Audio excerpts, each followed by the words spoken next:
Good morning, guys. So, MSI has started T1 versus TL game one. I do know that both teams lost, which is expected. Like the teams that were expected to lose lost, and they were both not pretty, as far as I know, at least game score wise, like series scores, right? Hopefully, the games look better than what that appears to be. For the draft, since this is on like the new patch, right, 2613, Bard got a nerf, but like Bard is still a pretty damn good pick generally. But it's interesting to see that they slam Bard Cade. Uh, Poppy ban is like not unexpected because this champion got a really nice buff for jungle. And usually when you get into higher tiers, Poppy support is also very good. And also, there so happens to be one of the best Poppy supports players in the entire world is right here, Keria. So it has a lot of use for the ban. They banned Vi. I don't think she's received any nerfs whatsoever. They banned Varus. Like likewise, we see on them like they're banning. I think it was uh, this way, yeah, for sure. Like so, they banned Rakan, which I like. They see these guys play like XR a bunch, right? Like TL has played XR a bunch, so like they banned something that's comfortable for them. They banned a Nocturne, and then the Fury. This is also interesting because I've seen the Fury kind of creep up more and more, just as a general pick, and it's a very obnoxious champion to say the least when he gets going. So like the bans don't like seem too surprising. I'm actually surprised to see them just do Mel Camille. Um, like Camille, like the weakness of Bard is like all in. Like champions who can kind of just like latch onto him pretty quick, and press for damage do well. Like other champions like that are like Elise. Like there's another champion he doesn't want to verse. So they picked a good support into Bard, but then they picked Mel to just kind of, I guess, stabilize the lane and just like not deal with the range. I guess also if Camille goes in, like Mel can burst, so that's a bit interesting. But I don't mind how their comp shaped up, right? Like Caitlyn Bard, still like not bad. I mean, you definitely can catch these two mages. You have an Akali, who also again not bad into these picks. Like definitely can make good work. You have a Wukong again, so now you have double flanking champions. You have abilities to enter in. The only thing I don't understand is I don't really get this pick, because like I understand that it's a counter into Gnar, but for what's like on the table, I don't know. It's not really my favorite, honestly. Like I would have preferred something that's a little bit more stable. Um, I'm not even sure what that would be, honestly. I mean, like there are picks like Yorick that you can take into Gnar. Uh, but I probably would have preferred something else besides this. I mean, even Rumble is probably good into like actually I don't know if Rumble's good into Gnar. So don't quote me on that. But my thought process is like if you have Rumble like just ulting these guys who are mages who can't run, that's pretty rough for them. So I'm not really a big fan of the Yasuo pick, but whatever. Like, let's just get into it, right?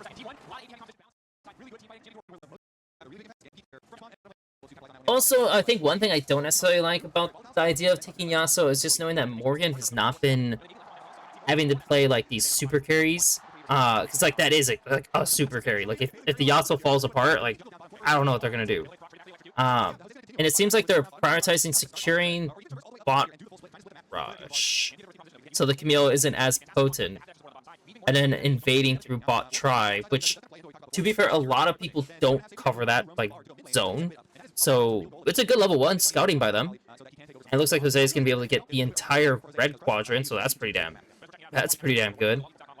He's basing, which is like pretty good as well, because what would happen is that if he tries to go back into his bot side, like then it's just an even trade. If he does it this way with an item, no way Xin Zhao does anything. So now Xin needs to have his like all of his laners kind of start like winning out, so he can like successfully invade bot side, which that's why you see like bot lanes now starting to fight more and more. But naturally, like Jose, like actually, it's kind of interesting that Jose knows there's like he can go into bot side from here. It's kind of interesting that he decides to do the red first, just because like he does cut it a little close, but it is enough time to get there. And the bot priority was not like absolute by T1 that they could like assist. So this turned out to be really good for them. Like I mean, the Caitlyn has a nice lead, the Wukong has a nice lead, but Owner is doing what he can, right? Like he knows like okay, I should probably go and take the Krugs, but like also now he loses his second Raptors. And Keria is just like being a psychopath.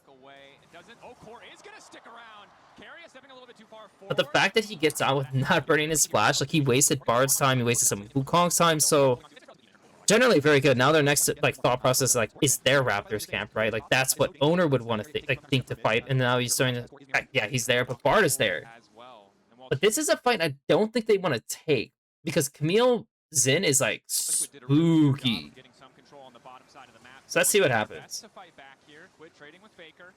Or in the area, not too concerned, still has the magical journey to make his way out. E1 sure can flip connecting on the faker. They won't follow. They didn't get it. This has been a game where PL didn't get it, but yeah, it's definitely like a kind of fight where you just like if we go too hard, we're probably gonna die. And now the Camille's kind of getting the better of the Bard. But at the same time, it looks like the Caitlyn is also like progressing well. So they'll take it. I mean, this has just been a battle of the jungle. This is what always happens whenever like some like weird camp stuff happens. Like a lot of the focus becomes settled on the jungle. So they're gonna strip a drag. He's gonna want to clear up after this.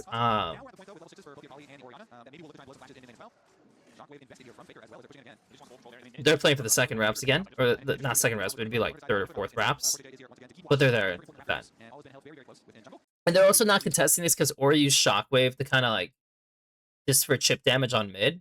So like while they could shift, like Akali is healthy enough that she could just move and it would just not be ideal. So because Faker did that, they're not going for it, right? But Bard is there to defend, so as a start, I can compliment that TL is doing a good job of playing around jungle.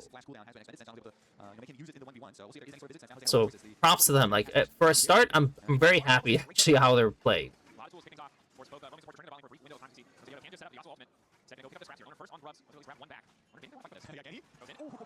Wow, that sucks. But you also have to give props to Owner, because like Owner, like despite like losing his entire bot side, is just even with Jose. He's gotten all the grubs. Like sure they didn't get dragged, but like this has been going very well for them. But they need to start getting some plays out at this point, because like the entire frame of like playing for jungle, focusing on these camp spots, that's done. Like they can continue to do it, but like everything has settled out and it's done. There's nothing else for you to do. Now you need to start making plays on lanes. So this is like kind of like their first play on a lane, but like obviously not without jungle. They're getting a ton of damage on this guy. It kind of sucks that Caitlyn doesn't even respond with an E on Pays. So he just eats it. Then he has to flash away finally. Like, I don't know. I feel like he also could technically flash this, by the way. Because Mel has no flash. So if he just flashes the E, like Camille has to kind of like react to it. And the Mel is definitely in trouble. Yeah, I mean, if he flashes it, he's just going to keep pumping on this guy. And Keria has to stun him. But what Bard should be... Okay, I see how it goes. So look. When Keria does this, Bard is not supposed to... stop autoing. He needs to stop autoing. And he needs to just stand here. So Camille, if she tries to E, she has to like flash over Bard to hit him. And he should flash, to be honest. He should flash over this and keep pumping because he has no flash. This is a good look. This is a very good look. Pace is messed up. But Core JJ is not playing to stop Keria. I mean, he can obviously flash Keria's E, which would help as well, but like he's not really doing exactly what he needs to do, and he's just trying to be greedy to not burn his own flash to make this play work, which I also disagree, because they see this guy here and they know this guy's in base, so there's nothing that can be done to them. Nothing.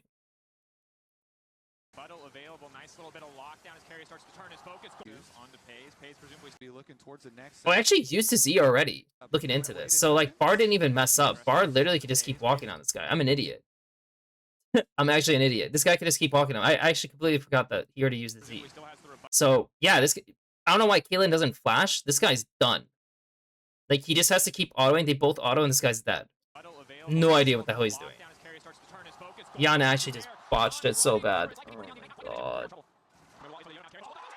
Oh my god, are you kidding me? Oh my god. Oh my god. That sucks so much. Are you fucking kidding me? Okay, I was like, dude, I swear if somehow he got like killed by Bard because of it or whatever the case is. Oh my god, I've been so bad.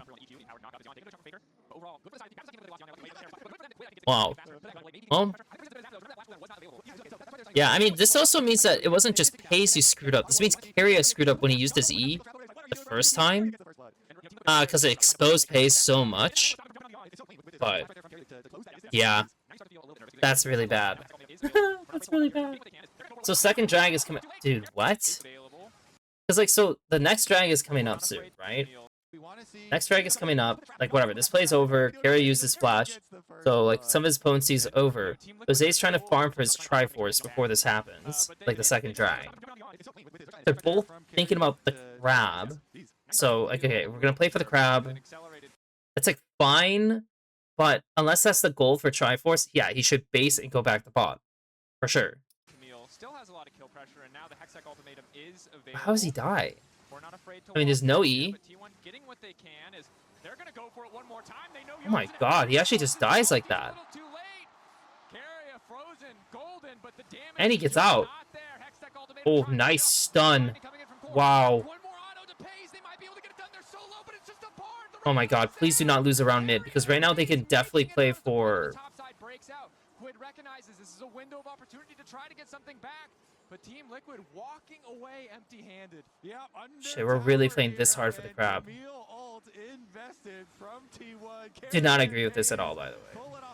Knock up there, Cyclone as well. Owner the shockwave going a little bit wide. Owner trying to turn it back with an ulti of his own. Jose Diodo able to grab the kill. Faker flashing over the wall. R2 comes in from Quid. It's going to take him a lot of time to finish off Faker, but there's no mana there. Catalyst, though, going to get... He's actually getting owned. Ollie? Oh my god, he just died. Oh my god. Oh my god, and Kaelin's going to die again. Oh no. Oh my god. This is such an... This game literally just got lost right here. So, if I'm Wukong, the first thing I'm doing, like I said, but when we're going into this play, the second drag is spawning. We're clearly going to play for drags at this point in this game, because why not? Like, am I really going to sacrifice so much just to get this top crab? No. And, yeah, Orianna's been in the face of Akali the entire time. Yeah, his items are not great. I will say that. Like, Orianna's items are not really that amazing. But, like, Wukong decides... And so Wukong is supposed to make two decisions here. He's either supposed to, like I said, do the base, or he should attack mid instead of playing for the crab and make it as a feint, get the Ori flash, and now you have something to play off of. But so he decides to do a 1v1 fist fight versus Owner. Gnar is already leaning. He's willing to sacrifice his wave. Notice, like, he's willing to sacrifice his wave and move over. Naturally, the Ori can move over first. So we're already going to have a kind of a messy fight. And at this point, like, if Owner didn't go any farther, the play's over. Like, Wukong already lost all of his HP. And it's like, okay, I guess Quid gets, like, some DPS onto Owner, great. And, I mean, Gnar could have sat here the whole time and just sacked it and taken the crab if he really wanted to. But, like, he goes for this play. Jose goes hard. Can he play it any differently? I mean, like, Akali's not even in this play. I think at this point, Akali's supposed to just, like, flash onto Ori and go for it. I'm pretty sure he just has to flash on Ori. Because the fact that it takes Akali so long to enter the zone and get, like, screwed over by Faker, he ends up having the flash anyways, you know? And then, obviously, he missed his R2, which is like, yeah, that sucks. And Faker's, like, patient with, like, all of his Qs. I don't know. I mean, like, I guess it was a winnable fight. Like, if for a 2v2, honestly, when Gnar was there, it wasn't very, like, winnable. But for a 2v2, they could have done it. At the same time, yes, he also could have just gone bot or gone mid to get something else going and give up the crab, which was not really a necessary fight by any means for them. But Lord Almighty, oh my god. Quid. Quid and Jose. Can't make those mistakes. And Yan is 1 and 3. No first item either. Holy shit! Well, that turned out well. To take Dragon while Team Liquid have 3 people trying to push Dorian off. And Dorian pays the appropriate amount of respect on the weak side while Team I mean, they sacked the second drag so they could try to fish for a play for Yasuo. Which again, I don't necessarily mind them like trying to get stuff going. I also do actually like that they decided to go on to Keria here. Because the Gnar is under tower, right? So like if they start trying to burst the Gnar under tower, maybe it works. Like maybe it works. But also Keria is gonna start stunning you and maybe gets awkward. At least this way, like you're not really tanking any turret shots. So you don't take extra damage.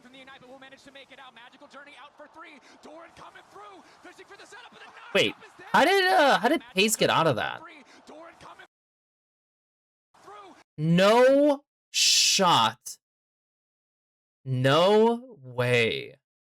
You're telling me he threw a Bard Q and it stunned him to leave out here? Because if he takes this, he's done. He has no flash. This is a stupid play by Paze. He would die as well. But the Bard Q actually saves him.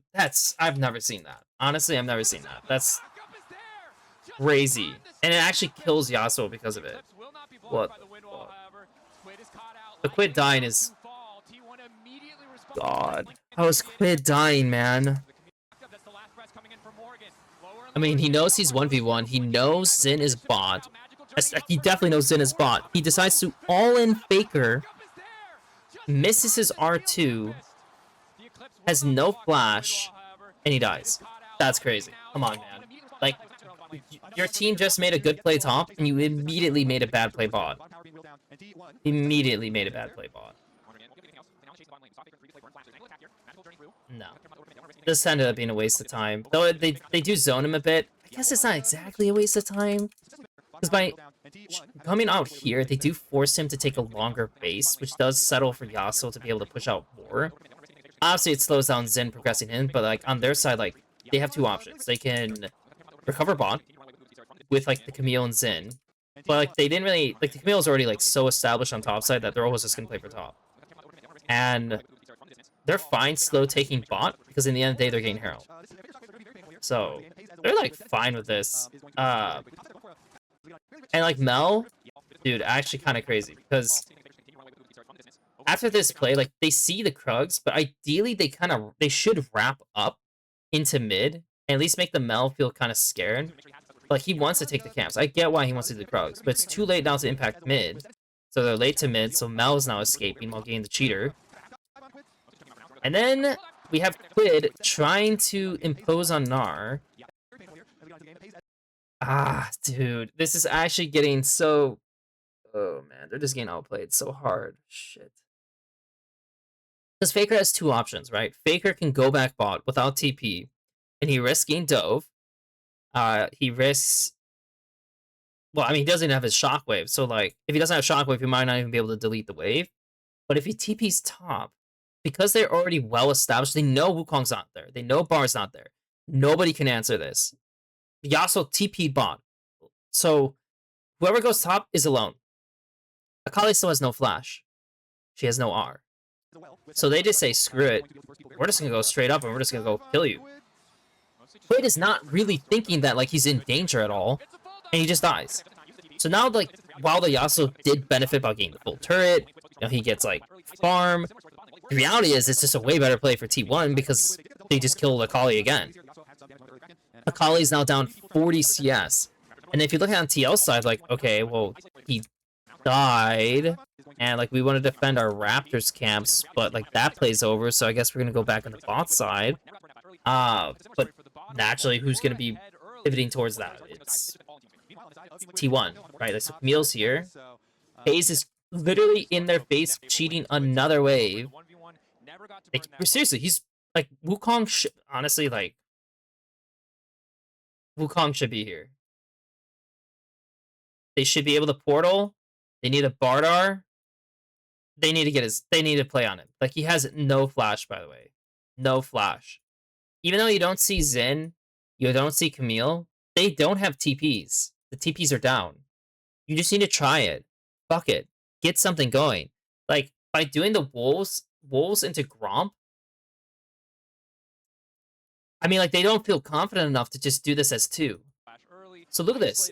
Look where he is. He's literally contesting this right in their faces, man. Are you kidding me? How is Mel contesting this in their faces? Where is...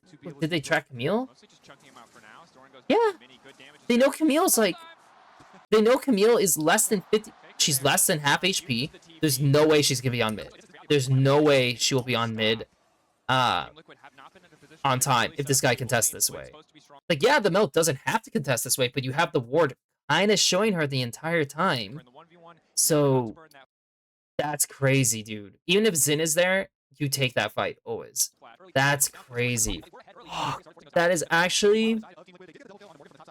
That might... Now they do it, but it's way too late. That is a defining moment to me for TL. Like, that tells me, like, this TL team is just so fucked. And like now, like this play ends, right? They spot Xin as top. So like, okay, let's go play for the Raptors now. But like, okay, we also have to do the mid wave.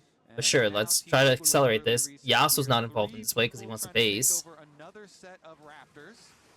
So now the Camille's just like fist fighting, and we're having Wukong solo contest the Raptors.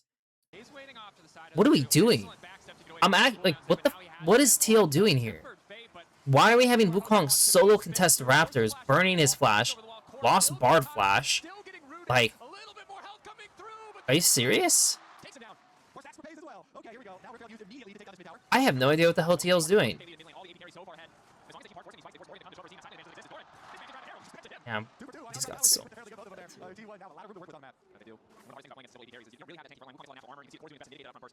I don't know.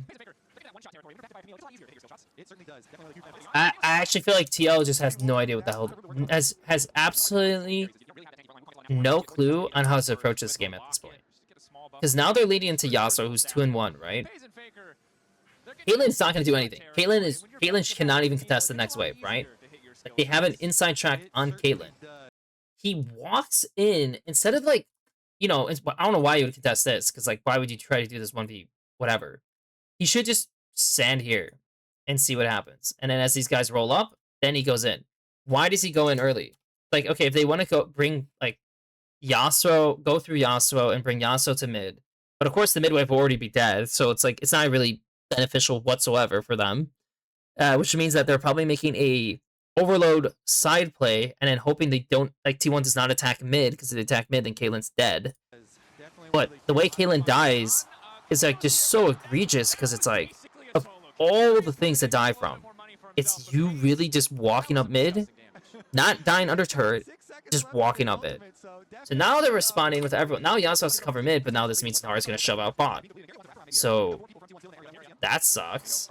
Now we're making a play with 4 people, but the Nara does not have TP. I don't know if that's actually worth it or not. Thing is, they have 2 flashes on.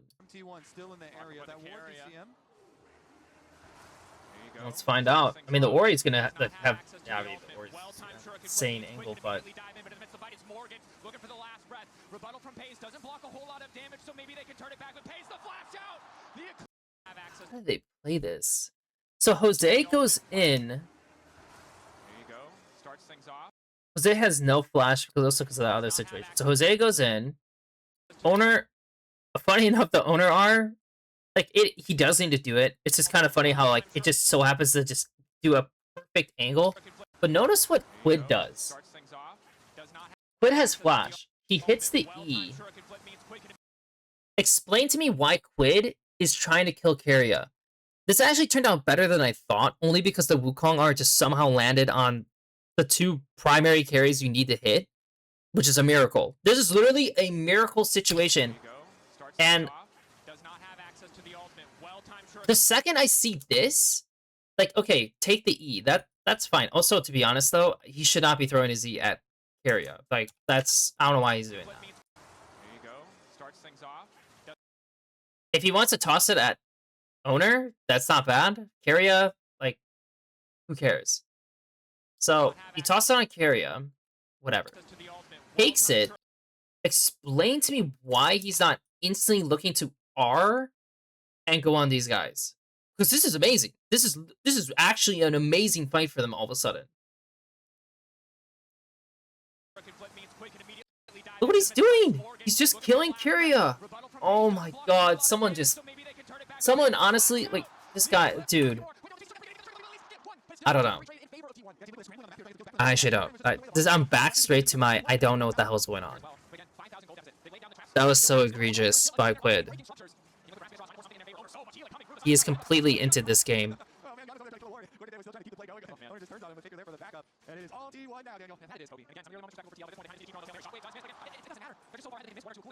I mean, this is expected, though. Him dying this way, like, the Bard is dead, the Wukong is doing his bomb camps, and they're just hoping that, like, Yan is gonna be safe. Does Yan catch us under his turret? Not really. No, he's still trying to contest it pretty far forward, and he doesn't really anticipate that, like, the Camille Ori can reach, which, I mean, well played by them, right? Like, well played by them, but, like, this is just great by T1, because T1's just using what's happening on the map. Like, this is the huge difference between the teams. Like, yeah, there's some mechanical differences, right? A little bit of a laning difference happening in this game. But a lot of it is just coming from the fact of, like, how to say it.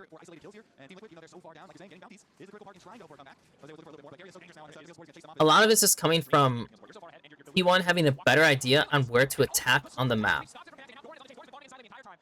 And due to that, like, the game just feels so unplayable.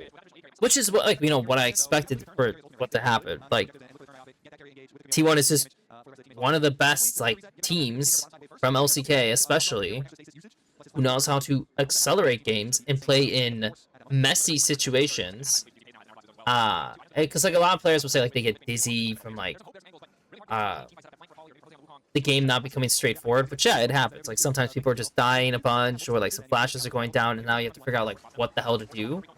And T1 knows what to do, but, or not TL, T1 knows what to do, but TL, not so much. I mean, we just got a fat fight. Stun does not connect. Poor still locked up for a brief moment. Puts himself in the stasis, but all of T1 is here to respond. Poor instantaneous flash out. T1 chipping away at the cooldowns for Team Liquid. Flash over the wall from Jose. 3-man immediate cyclone bomb is there for Morgan. Maybe this time Quid actually goes in. Quid dashing through the entire team with the R1. The Eclipse, good damage back, but I think he went into the Gnar.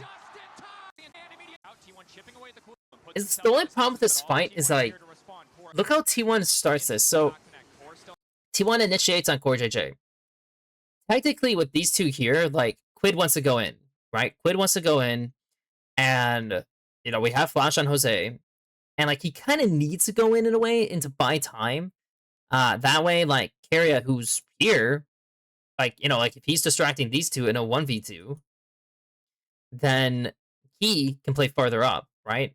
Jose's here, present, with a Yasuo TP coming in, and so now Jose can make a decision to go anywhere he wants to, which is not bad. But we're going to let it play out. So notice, like, he gets a little bit zoned. He is letting these guys settle in. So now, like, they want to regroup, right? Like, they want to regroup and they want to become a 5-stack. That's, like, their goal. So he's letting them settle in. He still has no confidence to go in. So they're just, again, steadily grouping up. The Caitlyn... kind of confused why the Caitlyn decided to... I feel like the Caitlyn shouldn't move up the way she did. I feel like he should just be... I don't know why he's going here, actually. This is super confusing. He should just stay here and fight. There's, like, no... Like, what is he pressured by? Like, Ori's not even here. Like, this guy's literally getting Camille ultied. Like, he should definitely just play in this pocket here with Flash and Ghost. If he needs to dip, he can dip. So I feel like he's doing something weird. I don't know what Yeon's doing, but Yeon's definitely making a mistake here. And then because he's playing this way, I guess it makes sense in a way that Quid isn't, like, well, Quid doesn't feel confident to go in. But, like, again, like, it would be good if he did. So now, two people aren't doing anything. CoreJJ leaves. Now a huge space just opened up for them to enter, which is like towards the Yasuo, which means and Jose already abandoned his positioning because like everyone's gone. But now Jose wants to go back in, but everyone's far. So now everyone's far going into this play. He dips out. Okay, so a successful dip. Then he goes in again. Again, keep in mind, Akali and Caitlyn are a little far. Now Quid is going in. It's a huge mess. I just want to see what happens to Yeon. So now Yeon's coming back in. And he's trying to target the back line, but like the Gnar is just in his face. I think what's supposed to happen... I don't think he's supposed to move this way, Jose. He's definitely supposed to move the other way. Like, he's leaning to the left, but like, your team is on the right. If he disarmed this way, and he should still have W, then he can play in this pocket, which allows Caitlyn to free attack. Right? Like, if Caitlyn's here, Caitlyn can disattack. But he's not there. he's over here. So now, there are two, like, big space creators are on the left, and the Yasuo, like, and yeah, and like the Kali's here, but she's gonna go in, so that's not really gonna like do much. They're all just balled in, which leaves these two isolated.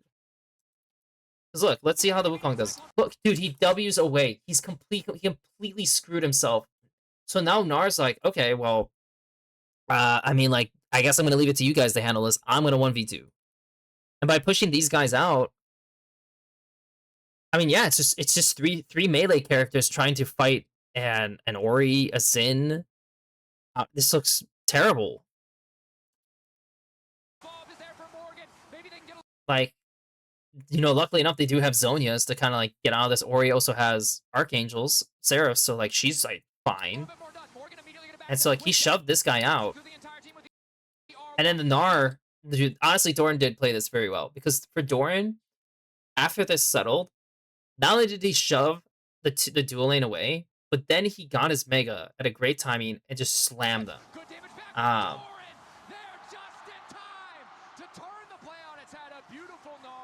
That actually was a winnable fight for TL. I see how that went. You know, and despite like the shield from the adaptive defensive mitigating what little damage he has, maybe the movement speed is enough, but the rest of the team already setting their sights on Baron Core. Supportal combat. Carry is there, has the healing, the Sundered Sky. It's an extended fight. I would say despite, you know, me feeling like TL could have played that better in the beginning, for the way the entrance Jose got was good. He just then played it bad afterwards, which kind of sucks because it's like, oh shit, like you actually did well for this. You actually did very well because the Yasuo can stay on the left side fighting. The Wukong can move to the right. The Kali now has like good, like Kali can sit on the left as well because like then T1 wants to run, but they can in that situation. And at the end of the day, for how this game went, I mean, this is like 33-minute review, right? I mean, like there's not really much to like go over on this part because like I mean, these guys are just gonna die, right? Oh my god, it was actually even crazier than I thought it was gonna be. Oh my god, Doran, what the fuck? Oh my god, and the Camille ulti the Akali, which, by the way, is actually one thing I guess to say is that it kind of sucks the fact that Akali can just get isolated and stuck. Well played. Well played. Owner's a psychopath fighter, though, so what are you gonna do, right? And that's game. MVP of this game. Shit. I mean, like, on one hand, like, Faker was just a monster. Like, he just owned the shit out of Quid. On another hand, Owner did such a good job of, like, playing his map and just being a force. Like, it definitely was a mid-jungle gap, for sure. And then, like, what happened bot lane for Yeon is, like, obviously terrible. But for a starter game, the good things was TL, like, being able to upkeep the beginning, like, jungle, like, pathing, navigation. Yes.